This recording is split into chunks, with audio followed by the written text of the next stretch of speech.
안녕하세요. 가슴으로 낳은 딸을 지키려다 사돈댁한테 계모라고 손가락질 당했던 60대 여성입니다. 저는 어릴 때부터 손끝이 야무지다는 소리를 많이 들으며 자랐습니다. 친정 어머니가 삭바느질로 저희 4남매를 키우셨는데 저는 학교 갔다 오면 늘 어머니 옆에 앉아 바늘귀 꿰는 걸 도왔어요. 어머니는 그런 저를 보고 넌 손이 참 야무지다. 나중에 굶어 죽을 걱정은 없겠다 하시며 웃곤 하셨죠. 한 번은 이런 일이 있었습니다. 초등학교 6학년 때 이웃집 할머니가 손자 돌잔치에 입힐 한복을 어머니한테 부탁하셨는데 마침 어머니가 몸살로 알아누우신 날이었어요. 저는 옆에서 어머니가 가르쳐준 대로 조심스럽게 바느질을 이어받았습니다. 서투른 손으로 밤새 매달려 완성했는데 할머니가 그걸 보고 눈물을 글썽이며 우리 애기 이렇게 예쁜 옷 입혀줘서 고맙다고 하셨던 기억이 아직도 생생합니다. 그날부터였는지 저는 바느질이 그냥 돈벌이가 아니라 누군가를 위하는 일이라는 걸 어렴풋이 알게 됐던 것 같아요.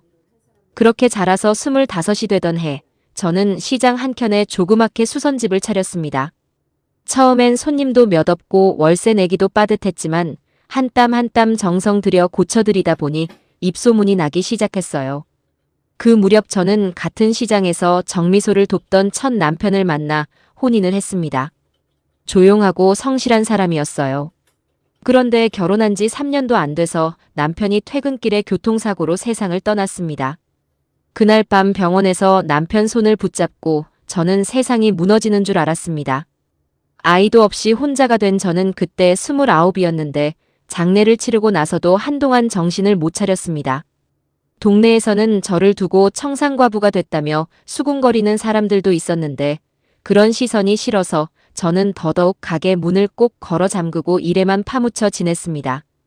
그렇게 10년 넘게 그저 수선집 일에만 매달리며 살았습니다. 명절이 되어도 딱히 반겨줄 사람이 없으니 오히려 명절 대목 일감을 더 받아 일에 파묻혀 지내곤 했죠. 손님들이 사장님은 왜 재혼 안 하세요? 하고 물으면 저는 그냥 웃어넘기며 저는 이 바느질이 남편이고 자식이에요. 하고 대답하곤 했습니다. 그렇게 40 가까이 되어서 저는 재훈 씨를 만났습니다. 재훈 씨는 시장 근처에서 작은 철물점을 하던 분이었는데 딸아이 교복 치마 길이를 줄여달라며 저희 가게에 처음 왔었어요. 딸아이 사진을 보여주며 이 녀석이 요즘 키가 부쩍 커서요. 하고 겸연쩍게 웃던 모습이 아직도 눈에 선합니다. 재훈 씨는 몇 해 전 아내를 병으로 먼저 보내고 딸 서윤이를 혼자 키우고 있다고 했습니다. 몇 달 동안 재훈 씨는 이런저런 핑계로 저희 가게에 자주 들렀습니다. 단추 하나 달아달라, 소매 기장 좀 봐달라 하면서요.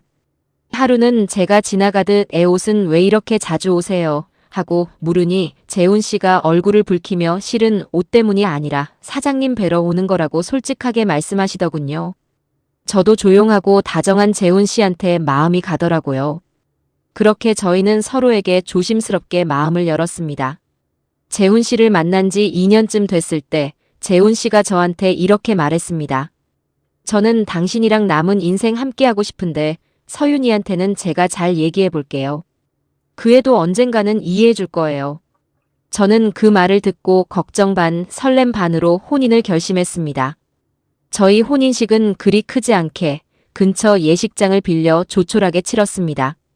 패백 자리에서 재훈 씨가 제 손을 꼭 잡으며 이제 우리 셋이 진짜 가족이다 하고 말했을 때 저는 정말 오랜만에 마음이 꽉 차오르는 기분이었습니다.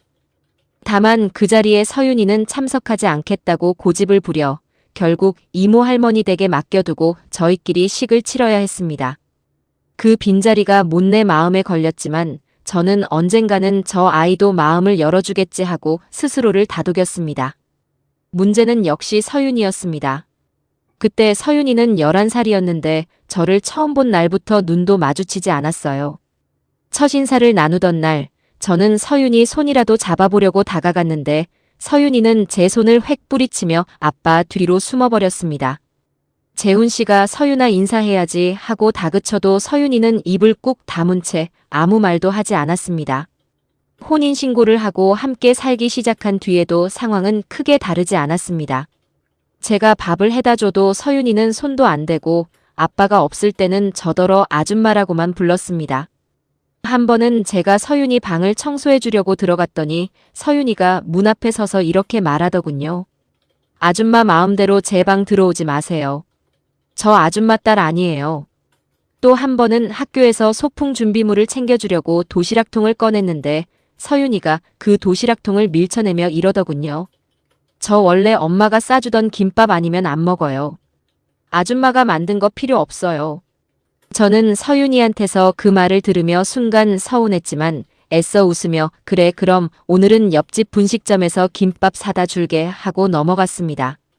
학교 참관 수업이 있던 날에도 서윤이는 저더러 오지 말라고 했습니다. 저는 서운한 마음을 누르고 학교 근처까지만 따라가 멀리서 지켜봤는데 서윤이가 교실 창밖으로 우연히 저를 발견하고는 얼굴이 굳어지던 게 아직도 기억납니다. 그날 저녁 서윤이는 저한테 아무 말도 하지 않았지만 저도 굳이 그 일을 꺼내지 않았습니다.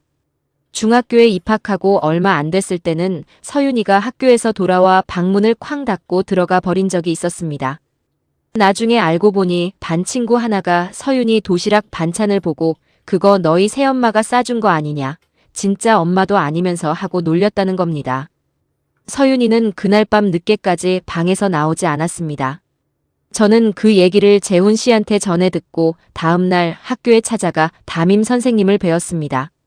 선생님께 사정을 말씀드리고 혹시 아이들 사이에서 이런 얘기가 나오면 다독여달라고 부탁을 드렸습니다. 그리고 그날 저녁 저는 서윤이 방문 앞에 서서 이렇게 말했습니다. 서윤아, 엄마가 진짜냐 아니냐는 낳아준 사람이 정하는 게 아니라 매일매일 내 옆에 있어주는 사람이 정하는 거라고 나는 생각해. 그러니까 누가 뭐라 해도 신경 쓰지 마. 방문 너머로는 아무 대답이 없었지만 며칠 뒤 서윤이는 학교 준비물 살 게 있다며 저한테 먼저 같이 가자고 했습니다. 그렇게 시장 골목을 나란히 걸으며 서윤이가 문득 저한테 그때 그 말 고마웠어요 하고 작게 말하더군요. 저는 그 말 한마디에 그동안의 서운함이 눈 녹듯 사라지는 기분이었습니다. 그해 겨울 저희 세 식구는 처음으로 사진관에 가서 가족 사진을 찍었습니다. 사진사 아저씨가 다들 이렇게 붙어 서보시라 하니 서윤이가 스스럼 없이 제 옆으로 다가와 팔짱을 끼더군요.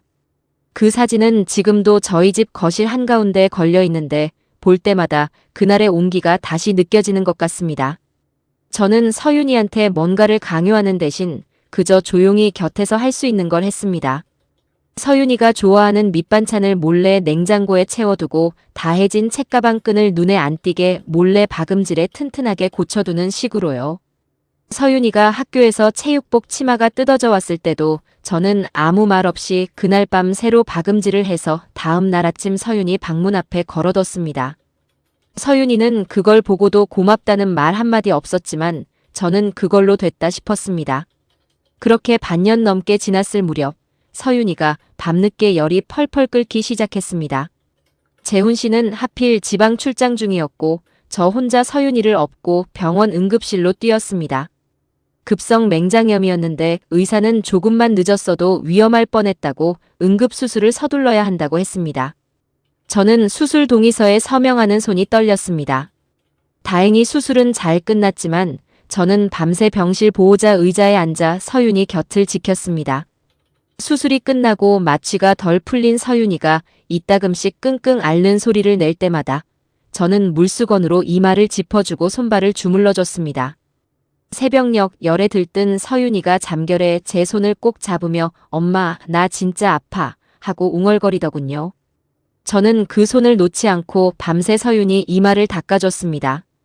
지방에서 소식을 듣고 밤새 차를 몰아 달려온 재훈 씨는 병실 문을 열자마자 미안해. 내가 옆에 있어야 했는데 하며 저와 서윤이를 번갈아 끌어안았습니다. 다음 날 아침 정신이 든 서윤이는 제가 밤새 자기 곁에 있었다는 걸 알고는 아무 말 없이 이불 속으로 얼굴을 파묻었습니다. 저는 그 모습을 보고도 아무것도 묻지 않았습니다.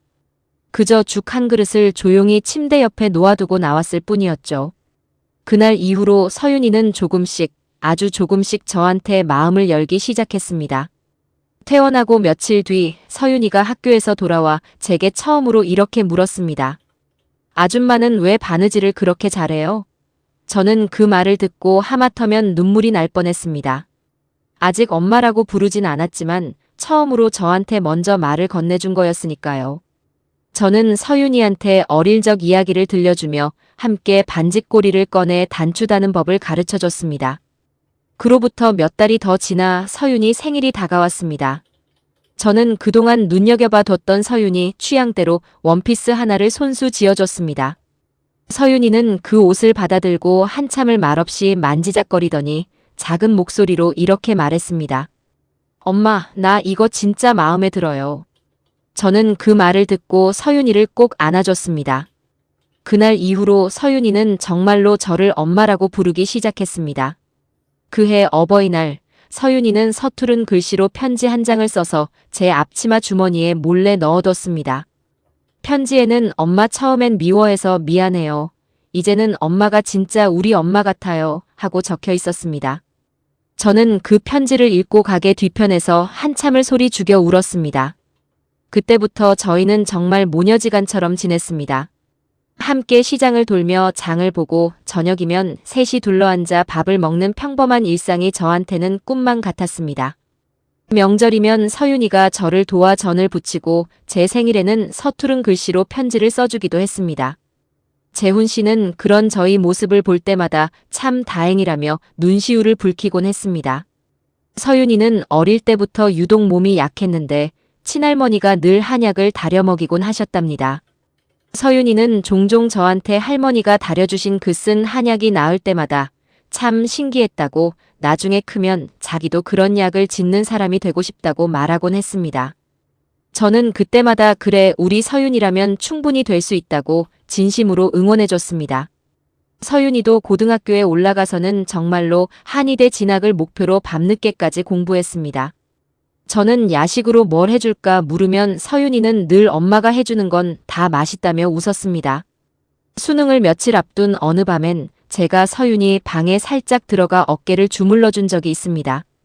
서윤이는 그때 저한테 이런 얘기를 했습니다.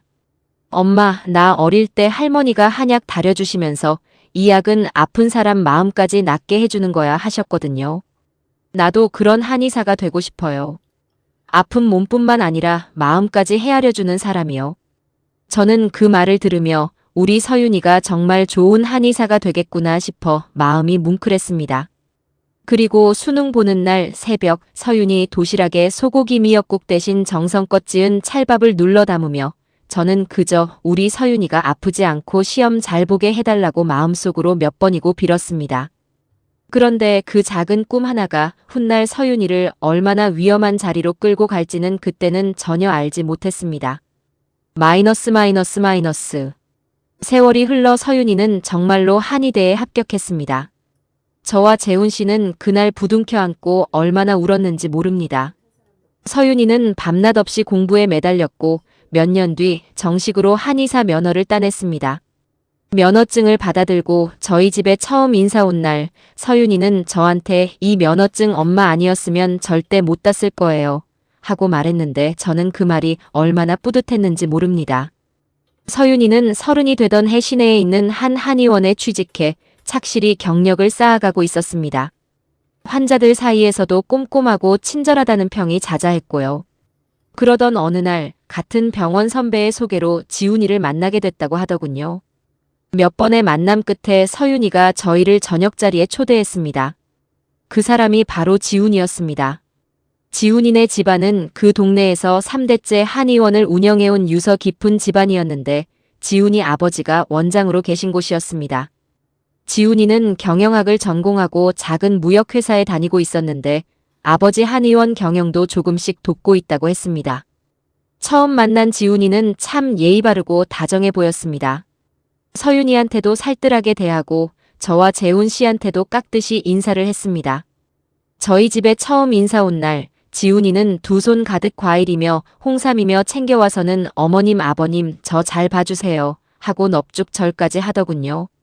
저는 그 모습을 보며 서윤이가 참 좋은 사람 만났구나 싶어 마음이 놓였습니다. 지훈이 부모님도 마찬가지였어요. 얼마 뒤 저희를 지훈이네 집으로 초대해 정성껏 상을 차려주셨습니다. 지훈이 어머니는 서윤이 손을 잡고 이렇게 말했습니다. 우리 아들이 서윤이 만나고 얼굴이 환해졌어요. 두 사람 참 잘 어울려요. 지훈이 아버지도 옆에서 거들며 요즘 세상에 서윤이처럼 착실하고 성실한 색시감이 어디 있냐고 덕담을 아끼지 않으셨습니다. 저는 그 자리에서 정말 감사한 마음이었습니다. 그런데 만남이 거듭될수록 지훈이네 집에서 자꾸 서윤이한테 이런저런 걸 묻기 시작했습니다. 서윤아, 한의사 면허 딴 지 얼마나 됐니? 지금 다니는 한의원에서는 어떤 일들을 해봤니? 침 놓는 것도 능숙하니? 처방은 직접 다 지을 수 있는 거니? 하고요. 처음엔 그저 며느리감의 직업에 관심이 많으신가 보다 했습니다. 서윤이도 별 생각 없이 이것저것 대답해줬고요. 한 번은 지훈이 어머니가 저희 집에 놀러 오셔서 이런 말씀을 하신 적이 있습니다. 요즘 젊은 한의사들 개원하기가 얼마나 힘든지 몰라요. 서윤이는 시집만 잘 가면 그런 고생 안 해도 되니 얼마나 좋아요. 저는 그 말을 들으며 시집만 잘 가면이라는 표현이 조금 걸렸지만 그저 덕담이려니 하고 넘겼습니다. 그러던 어느 주말 지훈이 부모님이 서윤이한테 병원 견학을 시켜주고 싶다며 자리를 마련했습니다. 병원에 도착하니 웬 어르신 몇 분이 미리 와 계셨는데 알고 보니 집안 친척 어르신들이었습니다.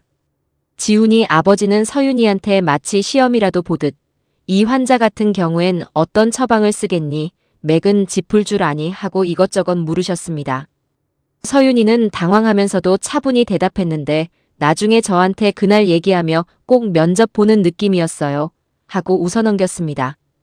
그 말에 저는 며느리 될 사람을 저렇게까지 시험해야 하나 싶어 마음이 좀 불편했지만 서윤이가 아무렇지 않아 하니 저도 더 말을 얹지 않았습니다. 한 번은 지훈이가 서윤이 생일에 맞춰 저희 수선집까지 케이크를 사들고 찾아온 적이 있습니다.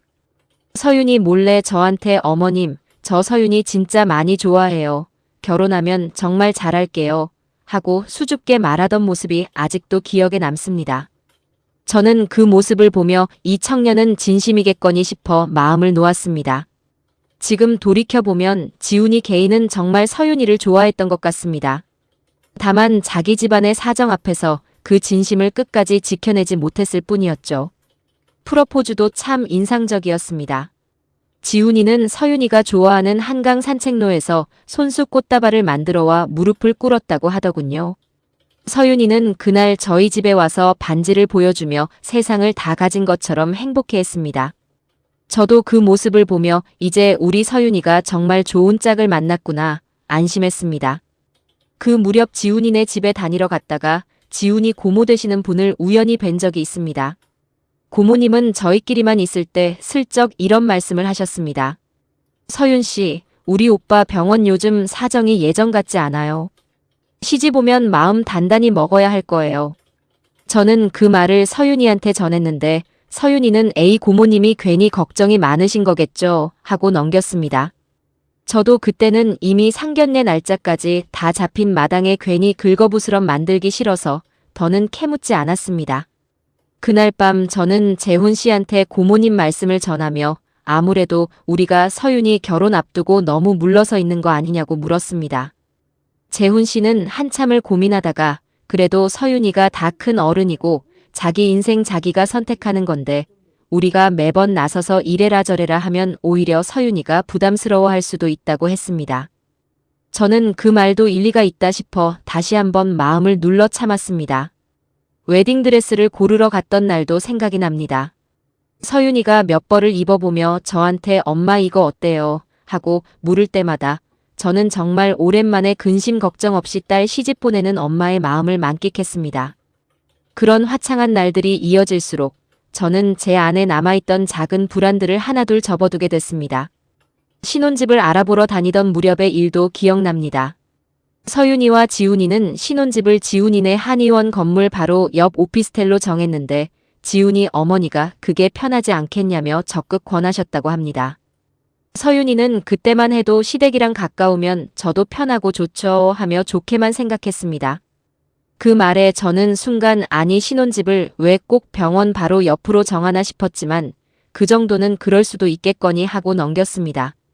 지금 와서 생각해보면 그건 역시 서윤이를 병원 가까이 묶어두려는 뜻이 있었던 게 아닌가 싶습니다. 그러다 지훈이 어머니가 서윤이한테 슬쩍 이런 말을 흘렸습니다. 우리 애 아버지가 이제 연세도 있으시고 한의원도 슬슬 정리해야 할 때가 됐는데 지훈이는 경영학과 나와서 면허가 없으니 참 걱정이야. 그런데 서윤이 너 같은 며느리가 들어오면 얼마나 든든할까 몰라. 저는 이 얘기를 서윤이한테 전해 듣고 조금 이상한 느낌이 들었습니다. 서윤아, 그거 혹시 너한테 한의원 이어받으라는 뜻으로 하신 말씀 아니니? 하고 물으니 서윤이는 웃으며 에이 엄마 너무 앞서가시네요. 그냥 며느리가 같은 업이라 좋으시다는 거겠죠. 하고 대수롭지 않게 넘겼습니다.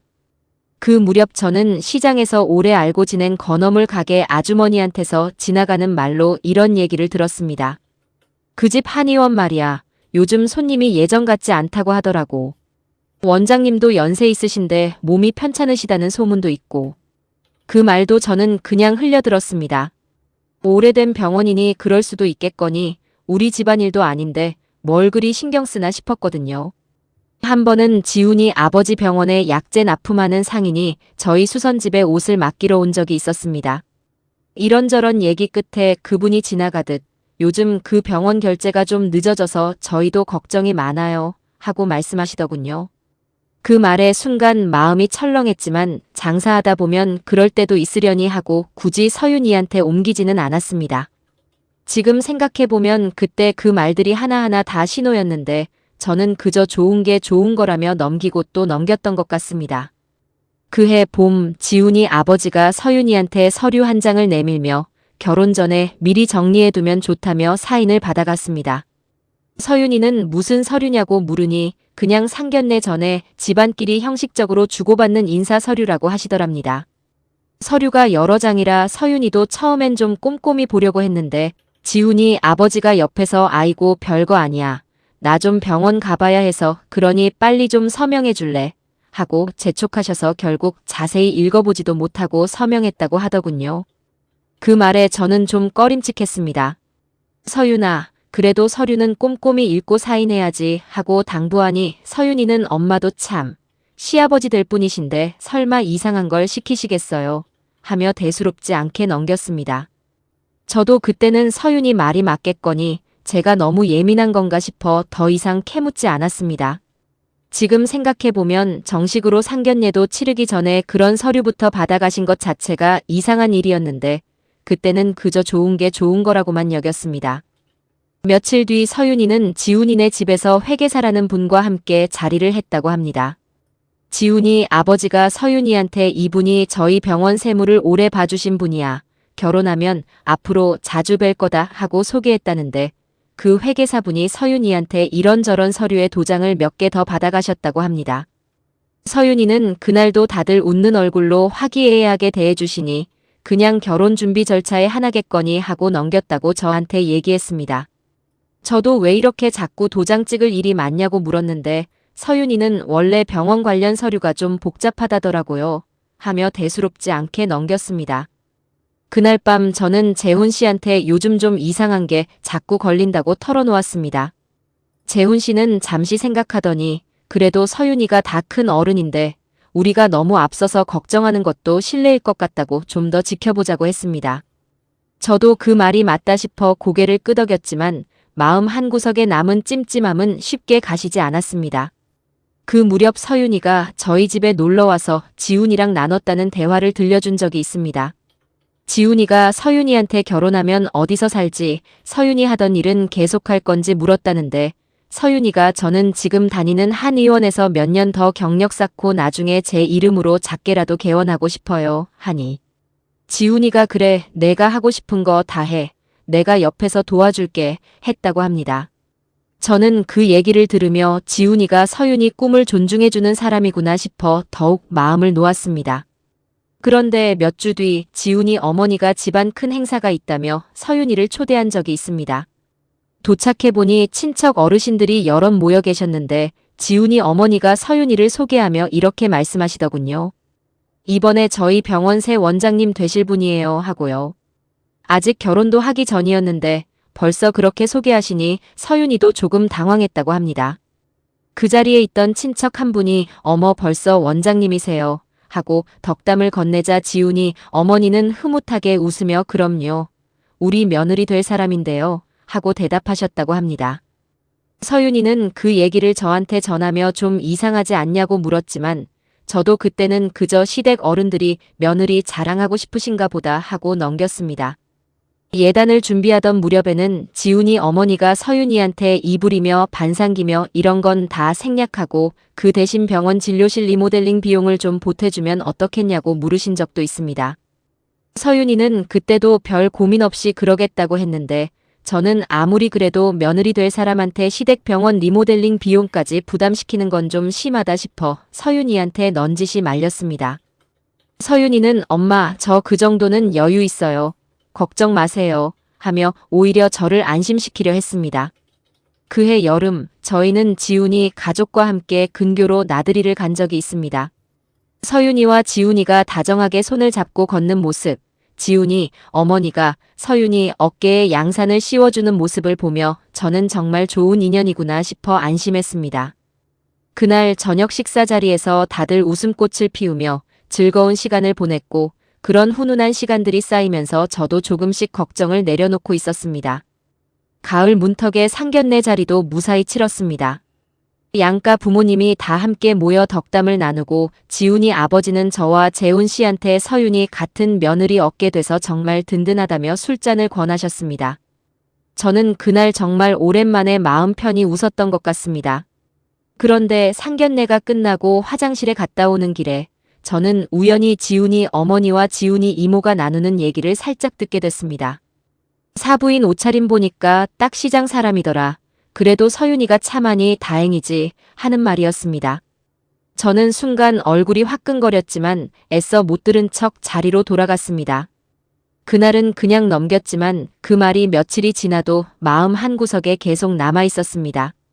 혼수 준비를 시작할 무렵에는 지훈이 어머니가 서윤이한테 결혼반지 대신 병원 운영자금 명목으로 현금을 좀 보태주면 어떻겠냐고 넌지시 물으신 적도 있습니다. 서윤이는 그때도 저희 예단은 소박하게 하고 그 돈을 병원에 보태겠다며 순순히 받아들였습니다. 저는 순간 아니 예단이야 그렇다 쳐도 며느리 될 사람한테 병원 운영자금까지 부탁하는 게 어디 있냐고 한마디 했는데 서윤이는 엄마도 참 시댁 사정 어려운데 그 정도는 도와야죠 하며 오히려 저를 다독였습니다. 그해 추석, 저희는 지훈이네 집에 인사를 드리러 갔습니다.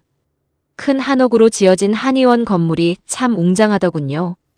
지훈이 부모님은 그날도 저희를 반갑게 맞아주셨고 다과상까지 정성껏 차려주셨습니다. 그 화기애애한 분위기 속에서 지훈이 아버지가 지나가듯 이런 말을 하셨습니다. 서윤이가 우리 며느리 되면 이 한의원도 자연스럽게 서윤이 이름으로 넘어가는 거나 마찬가지지. 저는 그때 정말 이 한의원을 서윤이한테 물려주시려나 보다 하고 좋게만 생각했습니다. 서윤이도 크게 신경 쓰지 않는 눈치였고요. 지훈이는 옆에서 저희 아버지가 서윤이를 정말 마음에 들어 하신다며 서윤이만큼 든든한 며느리가 없다고 좋아하셨습니다.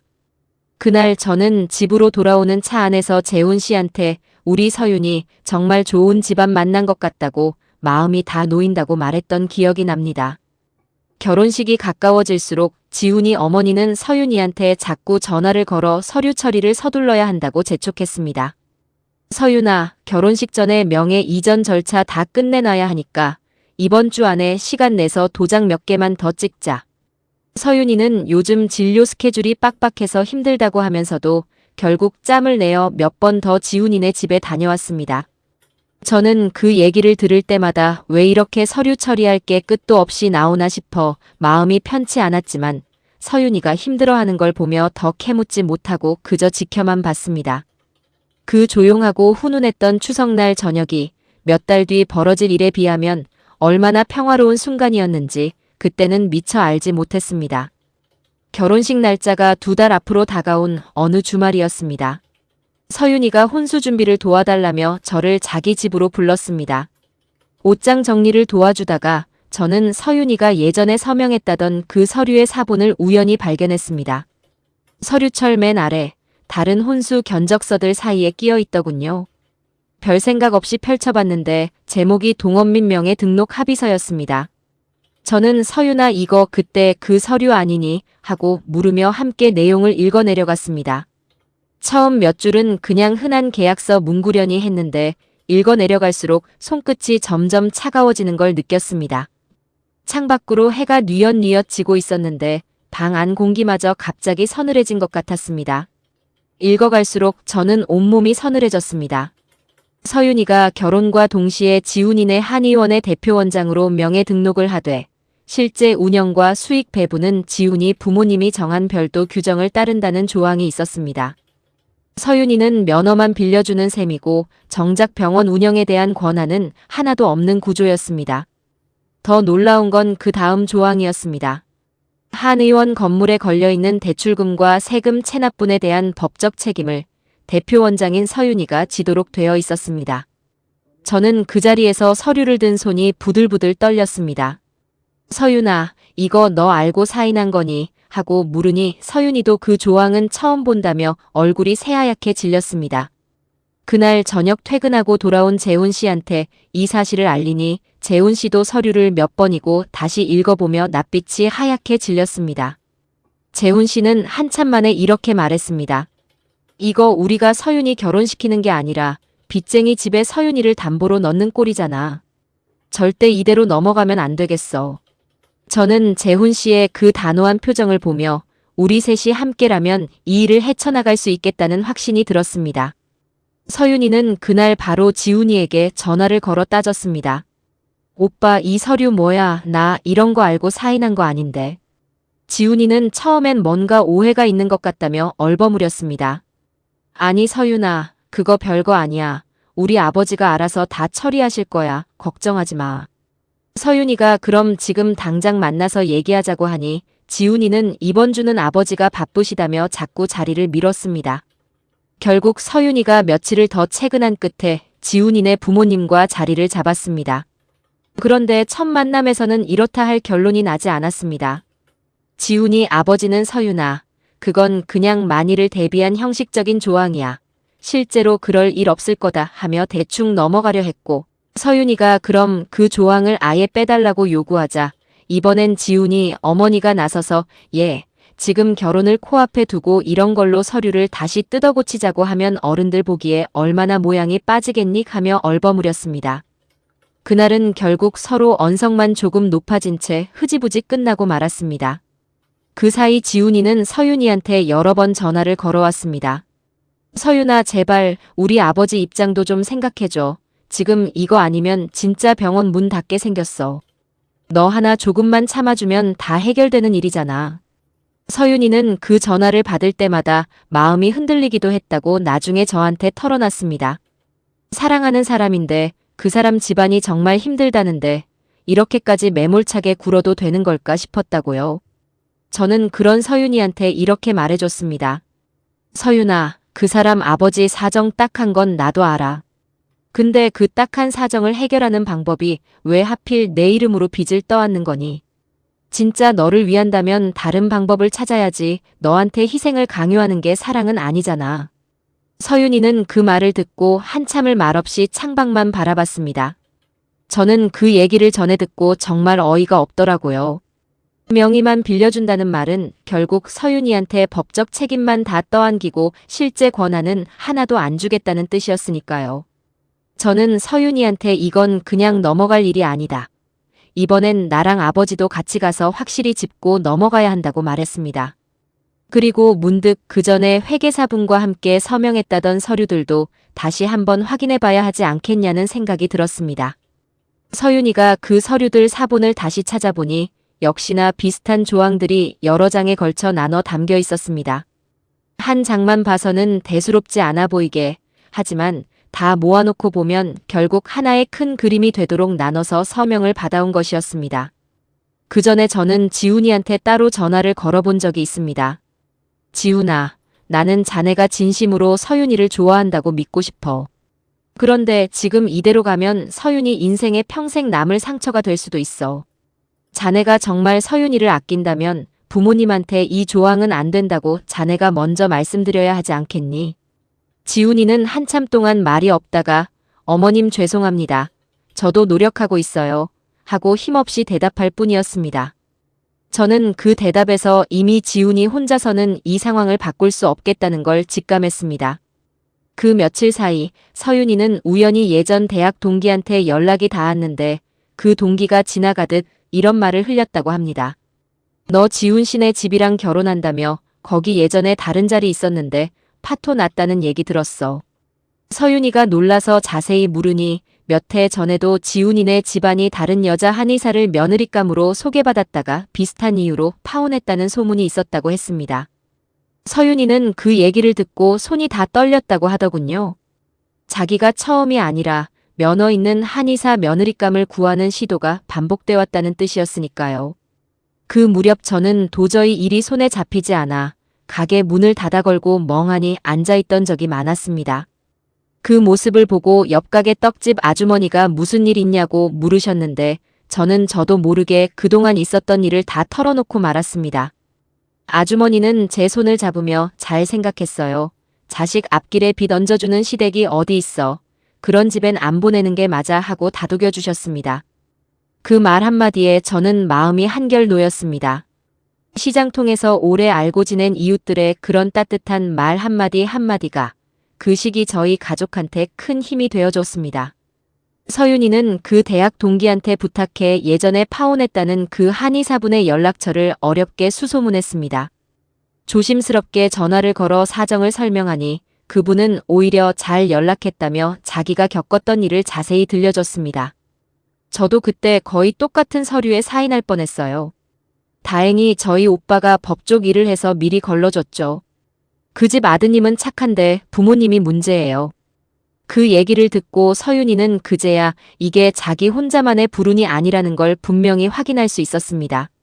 며칠 뒤 저와 서윤이, 재훈 씨는 지훈이네 집으로 다시 찾아가 정식으로 자리를 요청했습니다.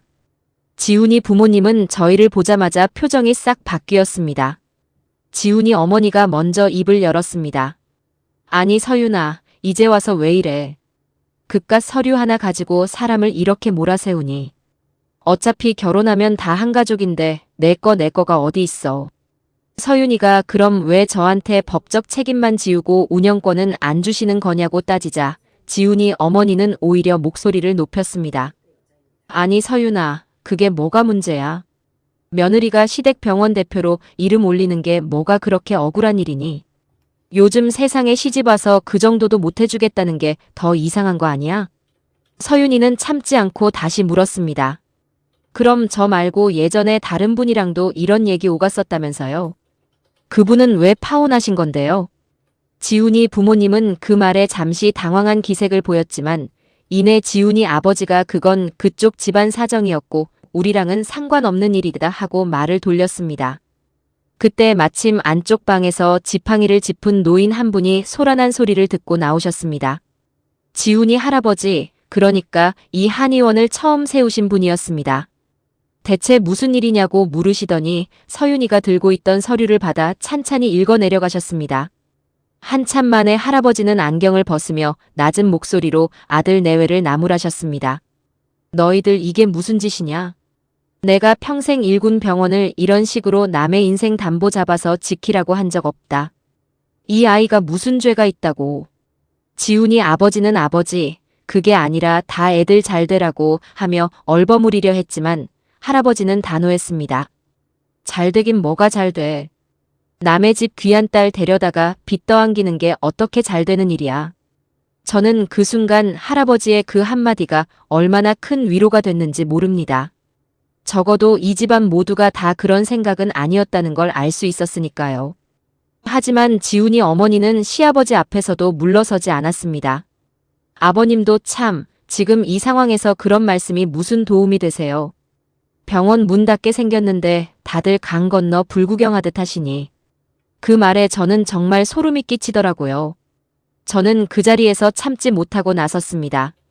사부인 명의는 서윤이 이름으로 올리고 운영이랑 수익은 다 그쪽에서 가져가시겠다는 게 말이 되는 소리인가요? 게다가 빚이랑 세금 문제까지 서윤이한테 다 떠넘기시겠다는 거잖아요.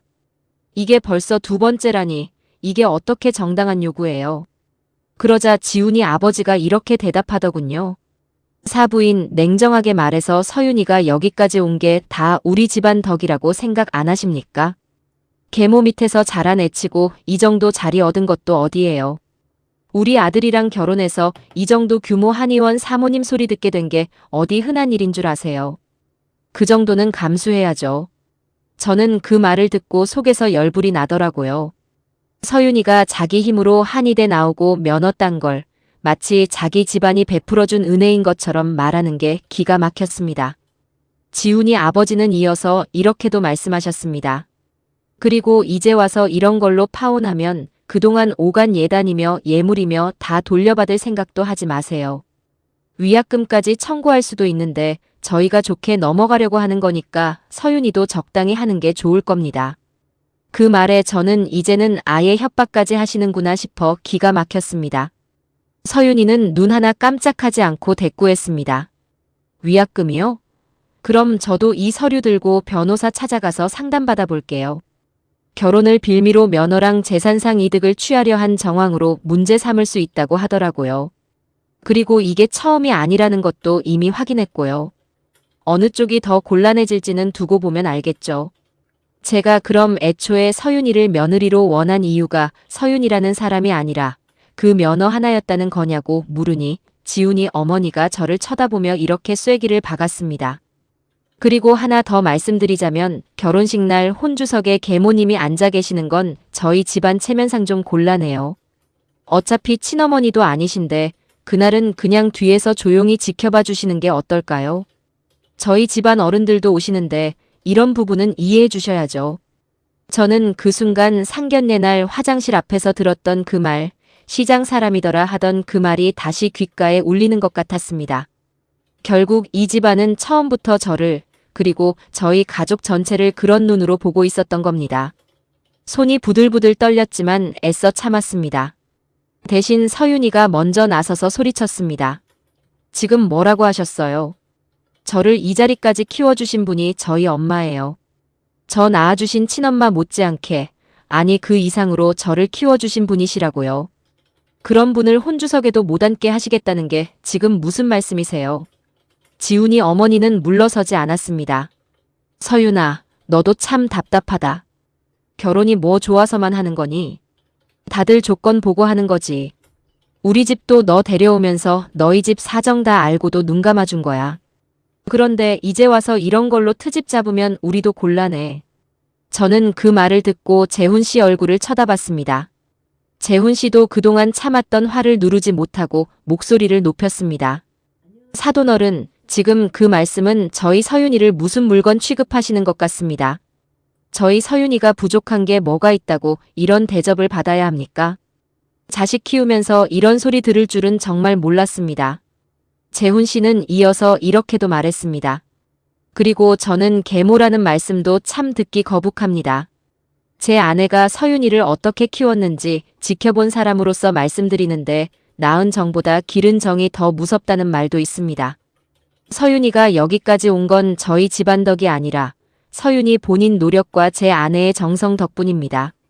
그 자리에 있던 지훈이 부모님은 그 말에 순간 말문이 막힌 듯 서로 눈치만 살폈습니다. 지훈이 아버지는 잠시 헛기침을 하더니 그렇게까지 말씀하시니 저희도 좀 지나쳤다는 건 인정합니다. 그래도 병원 문제는 정말 급한 상황이라 하고 한풀 꺾인 목소리로 말했습니다. 하지만 서윤이는 이미 마음을 굳힌 뒤였습니다.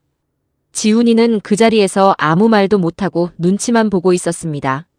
서윤이가 지훈이한테 오빠는 대체 무슨 생각이냐고 이런 조건 다 알고 있었으면서 왜 나한테 숨겼냐고 그리고 나 말고 전에도 이런 시도가 있었다는 게 사실이냐고 다그치자 지훈이가 결국 힘없이 실토했습니다. 미안해 서윤아. 사실 나도 처음엔 반대했는데 아버지가 병원 넘어가면 우리 집 다 망한다고 너 아니면 답이 없다고 하도 사정하셔서. 사실 우리 아버지 병원 몇 년 전부터 대출이랑 세금 문제로 계속 힘드셨어. 밀린 세금만 해도 몇 천만 원이 넘고 건물 담보 대출도 이미 한도가 거의 다 찬 상태래. 그런데 아버지가 한의사 면허가 없으면 은행에서 추가 대출도 안 해주고 세무서에서도 계속 실사를 나온다고 하시더라고. 그래서 면허 있는 사람 이름으로 새로 등록을 해야 대출 연장도 되고 세금 문제도 어떻게든 풀린다고 하셨어. 그 전에 다른 자리도 있었는데 그쪽에서 눈치채고 파혼했었고. 근데 너는 면허도 있고 성격도 착하니까 명의만 좀 빌려주면 다 해결될 거라고 하셔서 나도 어쩔 수 없었어. 그래도 결혼하고 나면 내가 어떻게든 잘 풀어볼 생각이었어. 서윤이는 그 말을 듣고 한참을 아무 말도 하지 못했습니다. 그러다 조용히 하지만 단호하게 말했습니다. 오빠, 나는 오빠랑 결혼하고 싶었던 거지. 오빠네 한의원 대표원장 자리 얻으려고 만난 거 아니야. 그런데 오빠도 오빠네 부모님도 처음부터 나를 며느리가 아니라 면허 있는 직원으로 보셨던 거잖아. 그것도 나 하나가 아니라 예전부터 이런 식으로 사람을 구해오셨던 거고. 나 이 결혼 못하겠어요. 그 자리에 함께 있던 지훈이 사촌 여동생도 조용히 한마디 거들었습니다.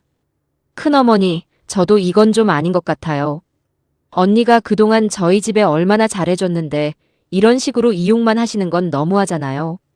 지훈이 어머니는 그 말에 너는 가만히 있어 하고 매섭게 쏘아붙였지만 저는 적어도 이 집안의 서윤이 편을 들어주는 사람이 있다는 사실이 조금은 위안이 됐습니다. 지훈이 어머니는 그제야 당황한 기색을 보이며 서윤아 잠깐 우리가 말을 좀 심하게 했나 본데 다시 얘기해보자 하고 붙잡았습니다. 하지만 서윤이는 뒤도 돌아보지 않고 저희 손을 잡고 그 집을 나왔습니다. 집으로 돌아오는 차 안에서 서윤이는 한동안 아무 말도 하지 않았습니다. 창밖만 멍하니 바라보던 서윤이가 문득 저한테 이렇게 물었습니다. 엄마, 나 진짜 잘한 거 맞죠? 그 말에 저는 서윤이 손을 꼭 잡으며 대답했습니다. 그럼 100번이고 1000번이고 잘한 거야. 사람은 자기를 있는 그대로 봐주는 사람 곁에 있어야 하는 거지 자기 조건만 보는 사람 곁에 있으면 안 돼. 그 말을 듣고서야 서윤이는 참았던 눈물을 쏟아냈습니다. 저는 그런 서윤이 어깨를 가만히 안아주며 잘했다 서윤아, 정말 잘했다 하고 몇 번이고 다독여줬습니다. 운전하던 재훈 씨도 백미러로 저희를 흘끗 보며 조용히 눈시울을 붉히고 있었습니다. 마이너스. 그날 이후 서윤이는 파혼을 결심했고 저희는 예단이며 예물이며 이미 오간 것들을 정리하느라 몇 주간 정신없이 지냈습니다. 지훈이 부모님은 처음엔 위약금 얘기까지 꺼내며 물러서지 않으려 했습니다. 이미 예식장 계약금이며 예단비를 지불했으니 그 손해를 배상하라는 내용 증명까지 보내오셨더군요. 서윤이는 그 내용 증명을 받고 겁먹기는커녕 오히려 침착하게 대응했습니다. 대학 동기 중에 변호사가 된 친구가 있어 서윤이는 그 친구를 찾아가 서류를 보여주며 상담을 받았습니다. 그 친구는 서류를 한참 들여다보더니 이렇게 말했다고 합니다. 서윤아, 이거 잘못하면 오히려 저쪽이 문제될 수 있어.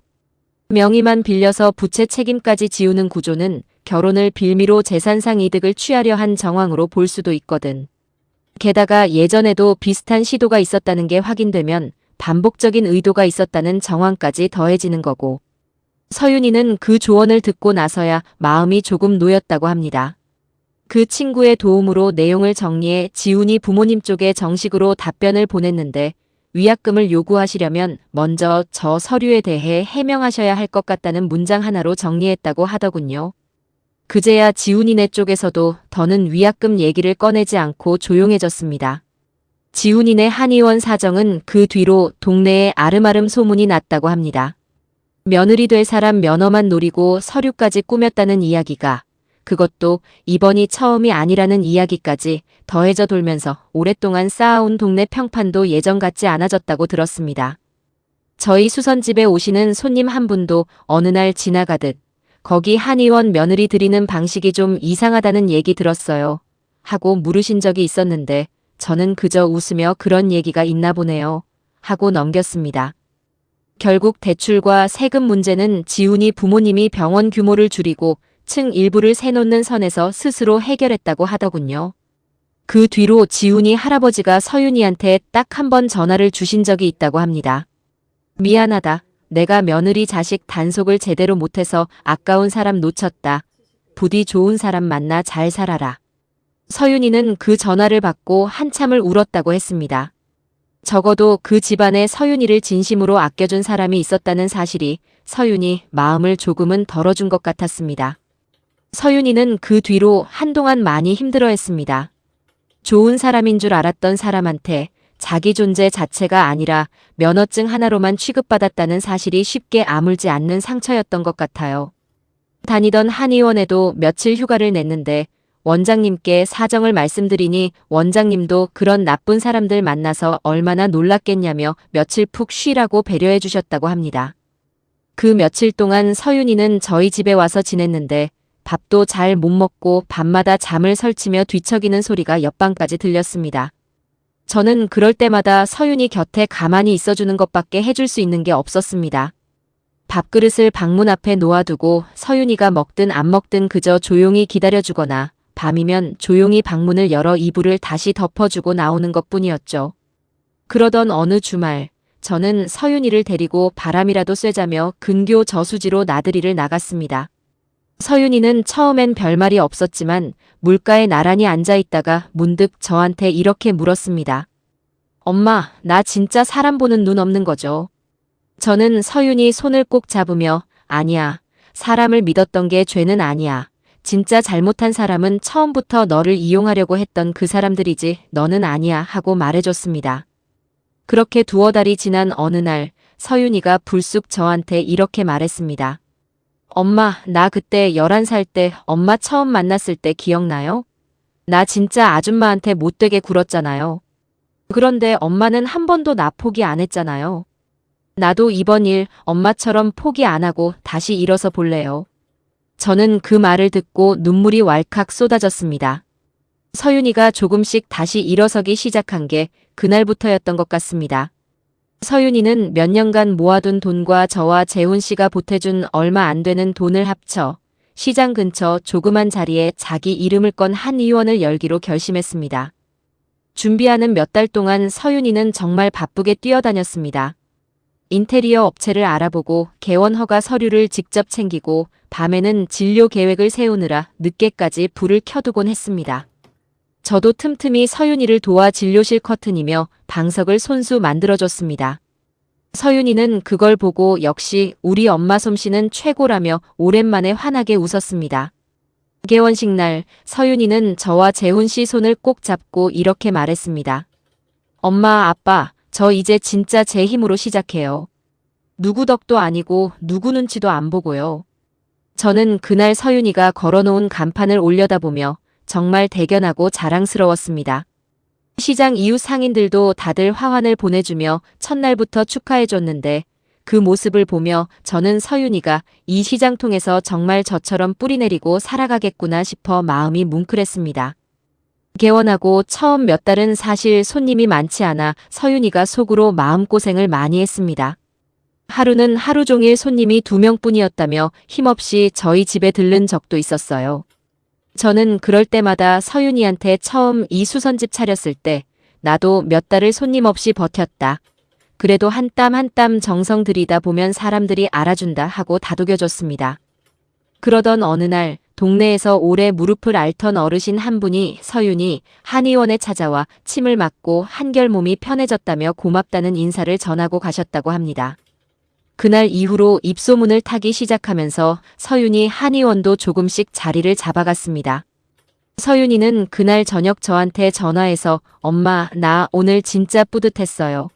내가 지어드린 약으로 누가 편해졌다는 게 이렇게 기분 좋은 일인 줄 몰랐어요. 하고 들뜬 목소리로 말했습니다. 개원한 지 반년쯤 됐을 무렵 지훈이가 불쑥 서윤이 한의원 앞으로 찾아온 적이 있다고 합니다. 늦었지만 진심으로 미안하다고 그때는 자기가 너무 겁이 많았다고 사과하고 싶었다고 하더군요. 서윤이는 그 사과를 받아주긴 했지만 다시 만날 생각은 없다고 분명히 선을 그었다고 합니다. 저는 그 얘기를 전해 듣고 서윤이가 이제는 정말 흔들리지 않는 사람이 됐구나 싶어 마음이 놓였습니다.